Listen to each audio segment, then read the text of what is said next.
Tell me about leadership and reciprocity. That's a great question, Charlie. I want to talk about leadership and reciprocity for a minute. Reciprocity. That's not a word we would often use when we talk about leadership. Yet here's what I learned in graduate school, that in the social sciences, there really aren't any universal laws. There's nothing among the human nature, human behavior that we could say it's absolutely, undeniably universal without exception. More like there's general tendencies, there are general rules or general things that are known to be seen in human behavior. That's the social science. Physical science is different. Physical science is, no, we're looking for laws that are not broken. Otherwise, we're throwing it out.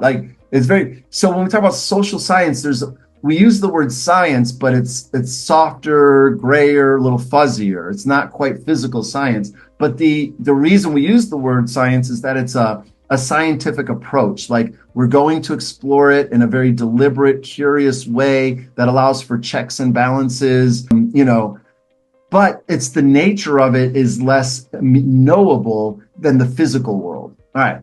So in the social sciences, that's all to say that there aren't really any laws. However, one of the closest things to being universal is this idea of reciprocity in humans. That, in every culture that's been studied, there are rules around how you should treat someone who treats you well. Okay?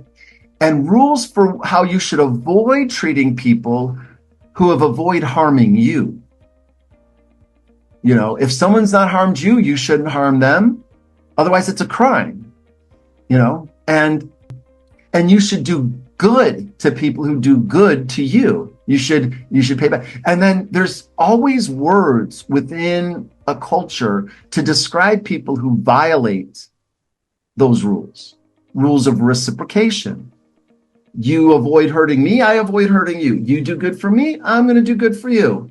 And there's all kinds of rules around it, There's rules between friends. There's rules between romantic. There's rules between parent and child. Like, for a lot of parents, it'd be like, yes, I will pay for your entire upbringing. Yes, I'll pay for your car or your college. And all I want is a thank you card on my birthday. And we're even, So, right? And there's certain ideas of what's a fair exchange. And a lot of relationships get damaged over this. All right. So why don't we talk about this thing that's so universal when it comes to leadership? And what is reciprocity within it? If I do good by you, you will do good by me. If I avoid doing harm by you, you will avoid doing harm to me. And then if those get violated, then the culture would describe it like, hey, that's not the kind of person we want here in this workplace. We can't have that. Yeah. So reciprocity, it is, I'm going to set something in motion for doing good by others that could then evoke reciprocity the other way. And this is why the leadership has the chance to evoke a person's discretionary effort, whereas authority can't. I can't make you give me something that's optional. I can only make you give me something that's required. I can make you give me your required effort, but I can't make you give me your discretionary effort. But a leader who goes above and beyond for an employee could reasonably expect that employee to go above and beyond for that person, that leader. It doesn't guarantee it. That's kind of the idea here of the rules of reciprocity. Not everybody follows it. Not everybody follows it to the same degree.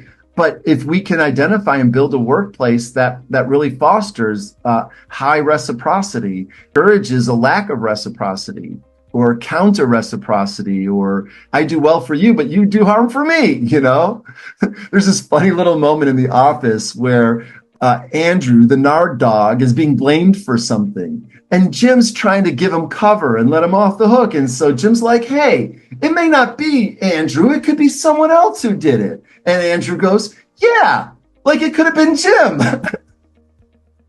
And Jim's like, oh, thanks. Because there was no the comedy there was no reciprocity. It was the opposite. And it flew in the face of what everybody else would go, oh my God, that was a totally rude thing to do.